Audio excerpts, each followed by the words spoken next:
What up? T-Bob here. And Jake as well. And look at you. You done stumbled upon little OTB Saints, where we bring you all the latest black and gold coverage. Who are the Saints going to draft? Who's going to be their quarterback? What does the salary cap look like? All that information and more. Hope you enjoy it. Like, subscribe. So the New Orleans Saints coaching search kind of oozing right along. We mentioned some of the elements that I'm about to bring up yesterday But it has become apparently clear that regardless of where Aaron Glenn falls on the New Orleans Saints wish list, which a lot of reports are the top, definitely near the top. If he's not candidate 1, maybe candidate 2. Now that Mike McCarthy's entered the fray, I've seen a lot of people bump him up to the top of the Saints wish list. But is that also because Aaron Glenn, according to the New York Post, is telling people that his number one job, and that he told the New York Jets this, that if he was offered, his number one spot would be New York. And I don't think that's hard to see why, right? I mean, he played at New York, so it's returning home. It's New York. I mean, that is a job that is intimidating because of how big and intense it is. But for a competitor, I think it's also alluring because of how big and intense it is. And especially as a player, he already knows the market. And, I mean, objectively, I think the Jets have better pieces. I think the only thing because what we're about to get into is maybe how old the Saints are right now. But I think the only thing that the Saints would have over the Jets, I would still argue a more stable ownership situation because, as we know, the Jets are kind of like a 3-ring circus. Like, the Saints may be inept, but not a joke. I haven't a punchline in the same way that the New York Jets had.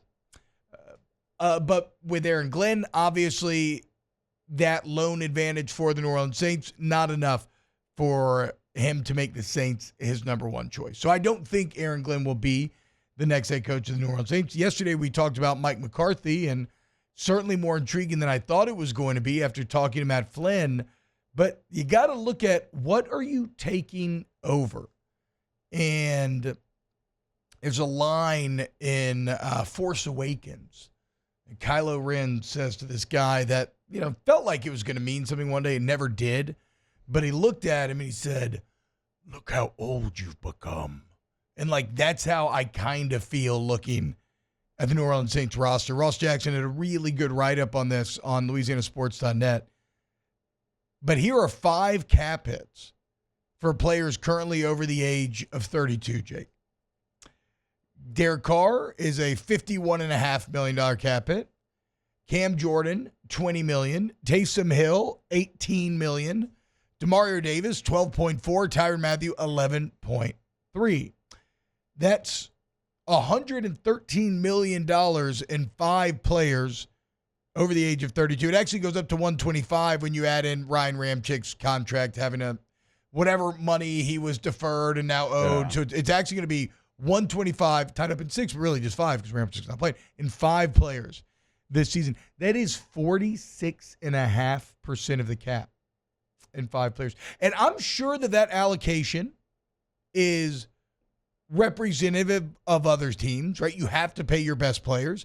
I'm sure most teams have 5 players, accounting for 50%, and everybody else gets whatever. But I also assume that most teams probably feel a bit better about the 5. I mean, when you look at that, the highest paid guy you don't believe in at all, in Derek Carr. Cam Jordan you love dearly, but the productivity objectively has gone down. Now, I'm okay with paying Cam because he was underpaid for so long. Taysom Hill's great when he's available. Right. Demario Davis, I have nothing to say about. It looked like maybe he was slipping for some this year, and then I thought he recovered nicely. I mean, I still think Demario Davis is awesome. And then Tyrann's okay. I mean, yeah, Tyrann's still very solid as well.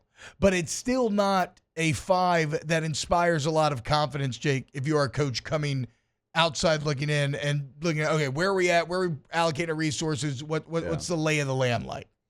No, it's not. I mean, all those guys are aging, and even if they're playing well, and some of them are playing still certainly good enough to be considered quality starting football players in the NFL, but you're talking about Derek Carr, who nobody has faith in being, almost 3 times as much as anybody else right now. That can't happen. Taysom Hill is great when he is available. You're right. It's just not often that he is available. He's going to make $18 million. And I love his style of play.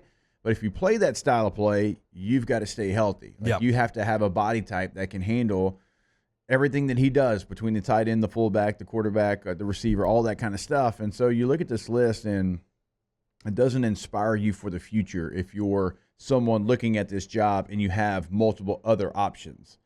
And that's why, like, the McCarthy piece is interesting because although he does have other options, he does have a tie to the Saints being here as an assistant.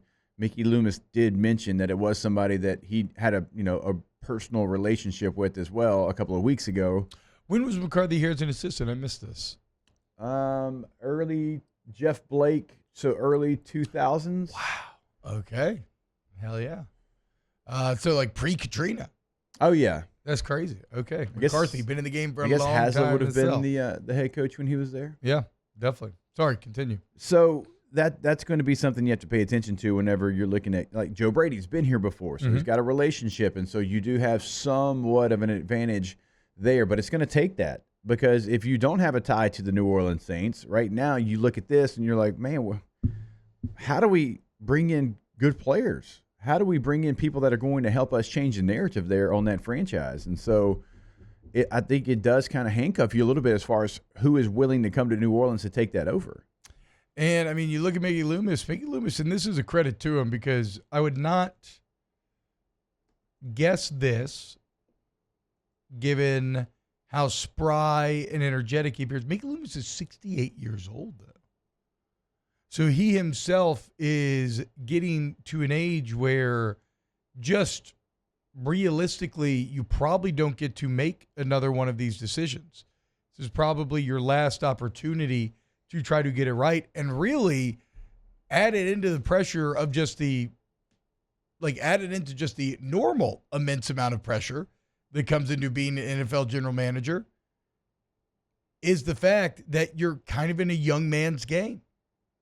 Everywhere you look around you, all the other decision makers, or the vast majority of them in the NFL, are younger than you. And you are trying to prove that you're just as good as them. And in your last opportunity, you failed mightily. Again, I just keep going back to the Crassus thing. Without Julius, without Pompey, you're trying to prove that, no, you were just as responsible for the golden era as those other two guys, Sean Payton and Drew Brees, and you have not been able to even come close to that thus far. And this is your last opportunity to do so. You have to get this right. Is that McCarthy? Maybe so. Can any coach get it right, though, with the state of the current roster? I mean, it's a very tenuous time. So a lot on the line. When you get into that situation, T, and you kind of know, hey, this is maybe my last opportunity, I'm not going to have another one. It's like, okay, well, you got kind of two choices. Do I go left and go with another, what he considers to be a safe play? Because I believe that's what he thought Dennis Allen was. I would wholeheartedly disagree with that. But do I go play with a safe play with somebody that is willing to come here because they don't have many opportunities? Or do I go and veer right, and do I go to the young up-and-coming coach? Do I go to somebody that's a little bit more exciting, somebody that has maybe a higher ceiling? So you're putting McCarthy in the safe play category there. I think I would, just because he was the OC for 4 seasons in New Orleans, and so you kind of know him. And, again, it's not to say that wouldn't work out. Matt laid out some incredible – Flynn. Yeah. Not Moscona. Laid out some incredible, things yesterday, being a player for him, knowing who he was. And – maybe you're biased a little bit there, but I think he laid out a pretty good plan. That's always interesting because, yes, there's bias, but there's also he played unparalleled insight. Matt played for 4, 5, 6 head coaches in the NFL. Yeah. So, it's unparalleled insight because nobody else here played for Mike McCarthy for multiple years. Right. So he still has a better platform with which to take. And so, although he would be a little bit of a safer play, I do think that his ceiling with the Saints could be higher than some of the other guys that maybe he would bring in. But if you want to veer right and go to something that's a little bit unknown, it's like the mystery box that we talked about yesterday. Mm-hmm. Like, that's where you're at. When you have one more, how do you want to play it? Do you want to try to play it safe and try to go, 9-8, 10-7, and that's what your ceiling's going to be? But maybe it's not going to completely fall off, and maybe we're not going to win 3 games. Or do you want to veer right and try to win 14 games, or maybe you win 2. Yeah, and again, it's fascinating that Mike McCarthy actually has objectively essentially the same, but if you wanted to really argue nitty-gritty, slightly better resumes than that of Mike Tomlin and Sean Payton. So you have an aging roster, an aging GM, and you got one final shot. Do you go with an aging coach like Mike McCarthy, or, as Jake said, do you take the gamble, the mystery box, and try to go with a young up-and-comer? I don't know what the choice will be. What I do know is that it'll be the choice that defines Mickey Loomis's legacy here in New Orleans. Wow, just amazing black and gold takes right there, Jake. I don't think I've ever heard any takes that are better than the 2 guys that just gave you that take. And you can keep getting them by going ahead and liking, subscribing, ringing the bell to get notifications when we post. Have a great day. We'll see you on the next OTB Saints.